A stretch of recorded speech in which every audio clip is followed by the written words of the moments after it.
update tuntun rèé lórí ọ̀rọ̀ Mole Hospital nìbàdàn níbi tí wọ́n ti allege wípé ìyá 50 years old kan wọ́n fún ní oògùn àti abẹ́rẹ́ tó ti expire títí tó fi kú sórí treatment bed.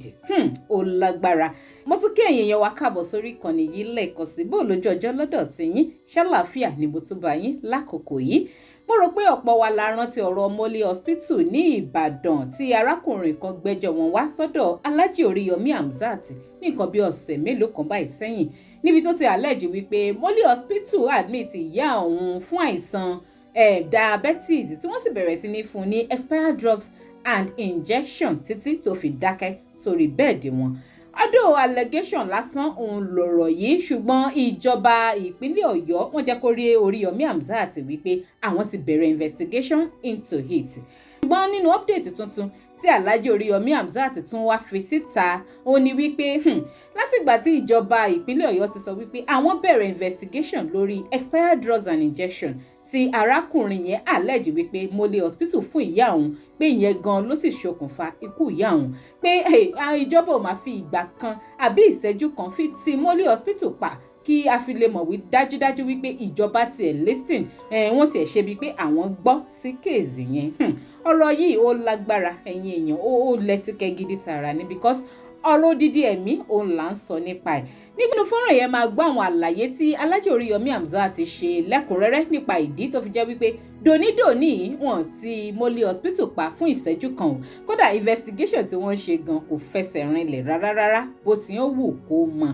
Àti wípé Ministry of Health gan ìpínlẹ̀ Ọ̀yọ́ gan àwọn go ṣe ìṣe tó yẹ kí wọ́n ṣe wọ́n handle case yìí bó ṣe yẹ kí wọ́n handle ẹ̀ níṣẹ́ làwọn náà try láti lo ọgbọ́n àlùmọ̀kọ́rọ́ láti lè mediate láàrin arákùnrin tó allege Mole Hospital wípé wọ́n fún ìyá àwọn ní expired drugs and injection àti Mole Hospital gangan fúnra ẹ̀. Ǹjọ́ yẹ kó rí bẹ́ẹ̀ ẹ̀yin èèyàn ẹ má jẹ́ n rojọ́ jìnnà ẹ jẹ́ n gbé fọ́nrán Alh Oriyomi Hamzat kí n gbé wọlé báyìí kájọ gbọ́ àlàyé tí wọ́n ṣe lẹ́kùnrẹ́rẹ́ nípa bí tí kéèzì yìí ọ̀rọ̀ kéèzì yìí nípa bí tí ọ̀rọ̀ kéèzì yìí tó dé dúró. Fọ́nrán yẹn rèé ẹ jẹ́ àjọgbọ́ kẹ́ẹ̀dẹ́ má bá mi fi opinion yín nípa ẹ̀ sí comment section. Nínú àwọn hospital tí èèyàn lè wọ̀ nìbàdàn tọkàn rẹ̀ ó balẹ̀ ẹgbẹ́ èèyàn lọ ibẹ̀ dá Mole Hospital ni. Èmi gangan bá yín sọ̀rọ̀ yìí ti gbé èèyàn lọ sí Mole Hospital tí ẹni tí mo gbé kúrò lẹ́kọ̀ọ́ tó wá gbé Ìbàdàn tó nílò ètò ìlera tí mo ní Mole Hospital ní ẹja lọ. Mole Hospital máa ṣe dáadáa mo nígbàgbọ́ nínú ẹ̀ nìyẹn àbí ọ̀pọ̀lọpọ̀ nínú ẹ̀yin tẹ́ ń gbọ́ wa yìí nítorí jẹ́ kí n sọ gbogbo eléyìí ṣáájú ni pé mo rọ̀ yín mo bẹ̀ yín ẹ jẹ́ kí á wà objective ká treat tó wà nílẹ̀ ẹ jẹ́ ká put sentiment apart ẹ má jáwọ́ gbogbo tí mo wò mọ́ Mole Hospital lára ìpátápátá ẹ má wo àjọṣepọ̀ tí ń bẹ láàrin Mole Hospital àti ìjọba ìpínlẹ̀ Ọ̀yọ́ ẹ má wo iye ọmọ tó ṣeé ṣe kí Mole Hospital ti bí sí àwùjọ ètò ìlera nípínlẹ̀ Ọ̀yọ́ àbí lórílẹ̀‐èdè Nàìjíríà àbí lágbàáyé ẹ wá má wo ìhà tí Mole Hospital kọ sẹ́yìn gangan ẹ imagine pé bẹ́ẹ̀ ṣe ń pe Mole Hospital ní best hospital yẹn èmi náà pè bẹ́ẹ̀ rí bẹ́ẹ̀ ṣe ń pe Mole Hospital ní best hospital arákùnrin tí ìyá rẹ̀ kú sí Mole Hospital òun náà wọ́n ní kán gbé ìyá rẹ̀ kú òbí tó wà lọ síbì kan better hospital ìlú ló ń fẹ́ gbé ìyá àwọn lọ tó fi gbé lọ sí Mole Hospital òun náà nígbàgbọ́ nínú Mole Hospital nìyẹn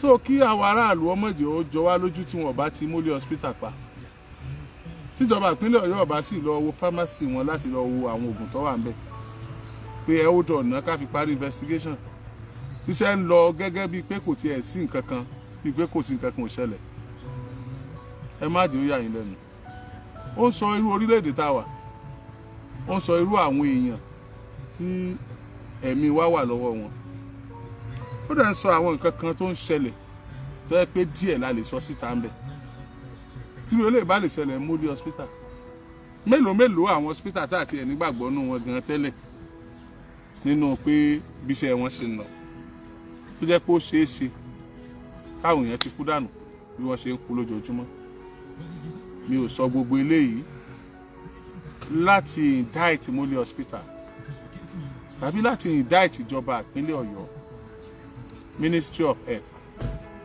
Mo sọ gbogbo eléyìí kan lè ṣe needful, kán má rò pé ariwo lásán là ń pa. Mo sọ gbogbo eléyìí kan lè bá a mọ̀ wípé gbogbo ibi tọ́rọ̀ yẹn bá já sí ọmọ Nàìjíríà fẹ́ mọ̀. Mo sọ gbogbo eléyìí kan lè bá a mọ̀ wípé ọ̀rọ̀ yìí ò ní kú síbi tẹ́ ẹ bá pa á sí. Kán má rò pé Oríyọmí ò sọ̀rọ̀ ń pa Mọ́lẹ̀ hospital mọ́. Tí mo bá bẹ̀rẹ̀ iṣẹ́ báyìí tí mo ń ṣerú tí mo ń ṣe, mo máa ń fẹ́ kéèyàn intimidate mi. Mo máa ń fẹ́ kéèyàn halẹ̀ mọ́ mi. Mo máa ń fẹ́ kéèyàn sọ pé òun jẹ́ nǹkan. Mo máa ń fẹ́ kéèyàn sọ pé òun lòun, òun ní, òun lọ́hún, òun lágbára, òun lè do and undo. Mo máa ń fẹ́ kéèyàn proof the level of connections tó ní pẹ̀lú àwọn the power that be. I always love that. Mo retí Mọ́lẹ̀ hospital kí wọ́n ṣe bẹ́ẹ̀. Ṣùgbọ́n ọ̀nà tí wọ́n gbà ṣe bẹ́ẹ̀ ni pé ìjọba ìpínlẹ̀ Ọ̀yọ́ ń sọ fún wa pé kí wọ́n máa ṣiṣẹ́ wọn lọ jẹ. Ariwo lásán ni gbogbo ọmọ Nàìjíríà ń pa. Yes. Tí ò bá rí bẹ́ẹ̀, kò sí ìgbésẹ̀ kan gbòógì nínú ìgbésẹ̀ tí ìjọba ìpínlẹ̀ Ọ̀yọ́ gbé lórí Mọ́lẹ̀ hospital, Ministry of Health. Gbogbo àwọn doctors tó wà ń bẹ̀, tó mọ́ commissioners, èèyàn dáadáa ni wọ́n, èèyàn wa ni wọ́n. Ṣùgbọ́n àmọ́ bóyá àwọn kan náà sọ fún wọn pé Mọ́lẹ̀ hospital should not be touched. Àwọn dẹ̀ gbọ́dọ̀ treat wọn specially. Tó bá ṣe hospital kékeré kan, ìnírù kan bẹ́ẹ̀ ṣẹlẹ̀ ń bẹ̀, a mọ̀ tẹ́ ẹ lè ṣe o, a sì mọ̀ tẹ́ ẹ ti ṣe. A rí reason tẹ́ fi lè bẹ̀rẹ̀ investigations tí ò fi sí pé iṣẹ́ ti ẹ̀ dúró lọ́jọ́ kan ní Mọ́lẹ̀ hospital. Okay, ẹ tọ́jú àwọn tó wà nílé ìwòsàn yìí, ẹ refer àwọn síbòmíì. Ẹ kọ́kọ́ hold on fọjọ́ kan, ọjọ́ kan péré, kí aráàlú tiẹ̀ mọ̀ pé ìjọba gbọ́n tó ṣẹlẹ̀, wọ́n dẹ̀ ń ṣiṣẹ́ lórí ẹ̀. Ẹ̀rẹ́sì investigation. Gbàtẹ́ ni wọ́n mọ̀ ṣiṣẹ́ lọ. Ṣáà ti ṣú ọ̀bá yìí pé gbogbo oògùn tó kù tí wọ́n fáwọn tó wà ń bẹ̀, òun ṣe expired drug, òun ṣe expired drugs, òun ṣe expired injections. Ó ti dá wa lójú bẹ́ẹ̀. I don't know. Irú allegation yẹn sí irú hospital ńlá yẹn pẹ̀lú evidences tó sì jẹ́ pé ibi tá a wà nìyí, ó jọ wá lójú gan, ó dẹ̀ yà wá lẹ́nu. Ṣùgbọ́n a mọ̀ pé àwọn tó bá kàn wọ́n gbé ìgbésẹ̀ tó yẹ kí wọ́n gbé. Torí tẹ́lẹ̀tẹ́lẹ̀ náà ṣé báyìí ṣe déédéé ara ayé nímú ní rántí arọ́run. Ebi gba ilé ìwòsàn ìjọba ọ̀dà ọmọ náà ló di pàǹsáré lọ sí ilé ìwòsàn aládàáni nígbà tá a rí ìwòsàn gbà ń bẹ̀ tó péye. Ṣùgbọ́n tí ilé ìwòsàn ìjọba ò tí ì wá báàdì débi ká máa lo expired drugs, expired injections. Ó kàn lè jẹ́ attitude of the workers towards the job. Ìnìkan la lè ní bẹ́ẹ̀. Kí ló dẹ̀ lè fa attitude yẹn ni pé when they don't have enough equipment to do the job and when they are not well motivated, they are taking home, refuse to take them home. So, àwọn ìyẹn la lè máa pààrí ní public hospitals. Ọ̀pọ̀lọpọ̀ general hospitals ti dẹnu kọlẹ̀. Ọ̀pọ̀lọpọ̀ àwọn dispensaries, àwọn health centers, building lásán ni. Kò sí nǹkan tó fi ń tọ́jú wa. We can do better. We can do better. Tó yẹ pé ẹ̀rù àjọṣepọ̀ àti máa ṣe bọ̀ pẹ̀lú Mọ́lẹ̀ hospital ni. Ẹ jẹ́ kí Mọ́lẹ̀ hospital make a public apology. What kí ló lẹ́nu yẹn? They don't want to accept that they have done the wrong thing. Let them make public apology. Let them compensate the guy, the family. Let them compensate the family. Ṣé wọ́n lè compensate the family ni? Ṣé wọ́n lè make a public apology ni? Yes. Ẹ jẹ́ kí compensate the family. Ẹ jẹ́ kí make a public apology. Tó bá lè ṣe yẹn, ẹ jẹ́ kí sọ fún wa pé ní táwọn ṣe bófin ṣe àwọn mu now. Take this. Ẹ̀yin tẹ́ ń gbọ́ wa. Kí ni ministry ṣe o? Ọ̀yọ́ State Ministry of Health. Wọ́n pe ọmọ màmá. wọ́n ní kó yọjú sáwọn àwọn tí ń pè nígbà tó yọjú sí wọn àsìkò gbà tí wọ́n pè kọ́kọ́ jẹ́ àsìkò gbà tí protest yẹn wà ń ta wọ́n ní tí protest bá wálẹ̀ díẹ̀ táwọn bá rí pé nǹkan ṣe dáadáa ó ti padà yọjú sí wọn ọjọ́ tó yọjú sí wọn wọ́n ní kí Mole hospital náà wá lọ́jọ́ yẹn but wọ́n fún Mole hospital ní early ó wà earlier than ìgbà tí bọ̀bọ̀ yẹn lọ bẹ̀ wọ́n ní káwọn Mole kọ́kọ́ wá àwọn Mole ti lọ òun débẹ̀ gẹ́gẹ́ bá ṣe plan ẹ̀ náà nìyẹn wọn àfẹ́ kán fèsì ara wọn àwọn informations táwọn ti ní lọ́dọ̀ Mole àwọn fi bi bọ̀bọ̀ yẹn léèrè wọ́n fi bi léèrè ọ̀rọ̀ dára wọ́n wá pè nígbà tí wọ́n wá pè tán ní kó wá wọ́n wá ní tó bá ń bọ̀ kó máa bọ̀ pẹ̀lú dókítà ẹ̀ kó mú dókítà ẹ̀ lọ́wọ́ tó bá ń bọ̀ ìbéèrè àkọ́kọ́ ni pé kí ló dé tán ní kó mú dókítà ẹ̀ lọ́wọ́ was that not the same thing that Mole requested for? Ṣé Ministry of Health wọ́n investigate matter yìí ni àbí wọ́n ń ṣiṣẹ́ on behalf of Mole? Yes now Mole hospital wọ́n ní kí bọ̀bọ̀ yẹn mú doctor ẹ̀ wá Ministry of Health náà ní tí bọ̀bọ̀ yẹn bá ń bọ̀ kó mú doctor ẹ̀ lọ́wọ́ but they did well torí bọ̀bọ̀ yẹn ò mú doctor ẹ̀ lọ́ngbà tó débẹ̀ gbà tó débẹ̀ wọ́n ní doctor ẹ̀ dà ó lóun mú doctor kankan lọ́wọ́ ṣùgbọ́n ó lọ pẹ̀lú lọ́ọ̀yà ẹ̀ tó yẹ kó mú lọ náà nìyẹn rí tó ṣe láti mú doctor ń wá òun understand nígbà tó ṣe lọ́ọ̀yà pé èèyàn máa ní lọ́ọ̀yà tó bá máa mú doctor wá bíbi tó nígbàgbọ́ nú wọn náà ló lọ yẹ tí kò lọ mú doctor kan wá Mole àbí yóò ṣe lọ fowó sanwó pé doctor ẹ̀jọ̀ ẹ̀ tẹ̀lé mi lọ́bì kan yóò lọ háyà doctor kan nítorí pé màmá ẹ̀ kú ó dẹ̀ need justice nígbà tó débẹ̀ àwọn Ministry of Health yẹn ní kó má wọlé àwọn kan fẹ́ táwọn bá ń ṣàlàyé fún ó máa yé doctor tó bá mú wá dáadáa doctor yẹn náà fi máa ṣe àlàyé fún ni àwọn ṣe ní kó mú doctor wá so that ọ̀rọ̀ àwọn ò fi jọ yéra wọn. But at this point, sir, Ministry of Health, your doctor supposed to be this family's doctor. Your interest here, your responsibilities here is not to settle matters, sir. Your responsibility here is to investigate the hospital. Tí wọ́n bá pààyàn, ministry, ìjọba ni ó fún ẹni tí wọ́n pa, ìjọba ni ó bá ẹni tí ó pààyàn ṣẹjọ́. Ẹni tí wọ́n pa family ẹ̀ kò láǹfààní àti gba lọ́ọ̀yà lọ sí court wípé wọ́n pa family òun unless wọ́n bá gba fiat ìjọba gómìnà ni ó ṣẹ̀ṣẹ̀ sign ìjọba ni ó sign pé okay o òun gbà kí ẹni tí wọ́n pa èèyàn rẹ̀ kó gba lọ́ọ̀yà wá if not ìjọba gẹ́gẹ́ ni ó máa bá ẹni tí wọ́n tó pààyàn ṣẹjọ́ on behalf of ẹni tí wọ́n pa èèyàn rẹ̀. So in this situation, Ministry of Health, you are not expected to be a mediator.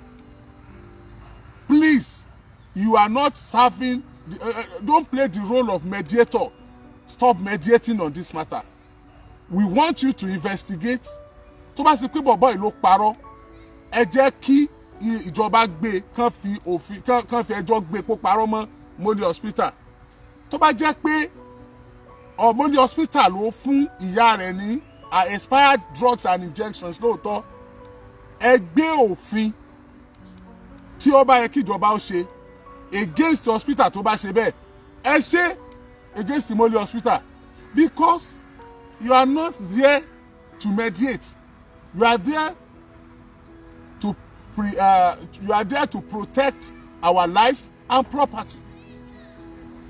You are there to protect our lives and property. So ọ̀rọ̀ yìí dẹ̀ ti kan life, ó ti affect life. Èèyàn kan ti kú, ẹni tí èèyàn rẹ̀ kú, inú rẹ̀ ò dùn nítorí pé ó san owó service wọn rẹ́ńdà ẹ̀ fún. Àìrẹ́ńdà service yẹn sì jẹ́ kí èèyàn rẹ̀ tó gbé lọ bá wọn kó kú. Wọ́n administer fake drug, fake drug I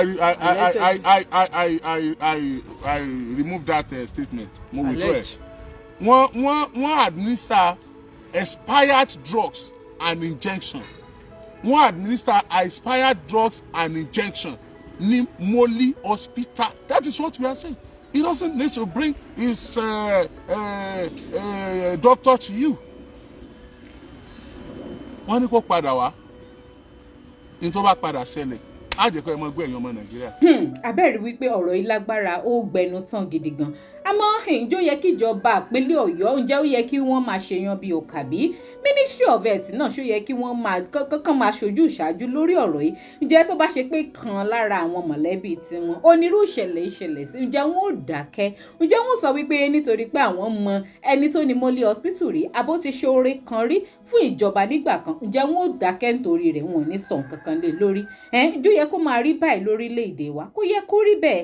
Ọ̀rọ̀ odidi ẹ̀mí là ń sọ nípa ẹ̀. Tó bá ṣe pé lóòótọ́ arákùnrin yìí parọ́ mọ́ wọn náà ni kán charge ẹjọ́ yìí sí kóòtù kán jẹ́ kán lọ rò ó ń kóòtù kí wọ́n ṣe normal lórí ọ̀rọ̀ yìí kán ṣe normal because normal ìjọba gan ló yẹ kó bá Moli Hospital ṣe ẹjọ́ lórí ọ̀rọ̀ yìí because ọ̀pọ̀ ẹ̀mí ló ti máa ti pasẹ̀ báyìí ló máa ti jáde láyè pàápàá jùlọ kí irú similar case yìí kó mọ̀ bá tún wáyé mọ́ nípasẹ̀ Moli Hospital ó yẹ kí ìjọba ó ṣe correct investigation lórí mátà yìí nítorí tẹ́ni tó dé lónìí la rí tẹ́ni tó bọ̀ ha ò mọ̀ nígbà tí ilé ìwòsàn tó yẹ ká ti máa feel safe tó bá ti wá ń de pàkúté ikú fún àwọn ọmọ orílẹ̀-èdè Nàìjíríà bẹ́ẹ̀ rí wípé ọ̀rọ̀ yìí kọ́lọ́n kó ṣàánú wa ni lórílẹ̀-èdè tá a bára wa yìí Ọlọ́run nìkan ni kó wa yọ lọ́wọ́ àwọn ìmọ̀tara ẹni nìkan tí wọ́n wà nípò gíga tí wọ́n bìkítà àwọn tó wà nísàlẹ̀ kọ́lọ́n kó ṣàánú wa ni.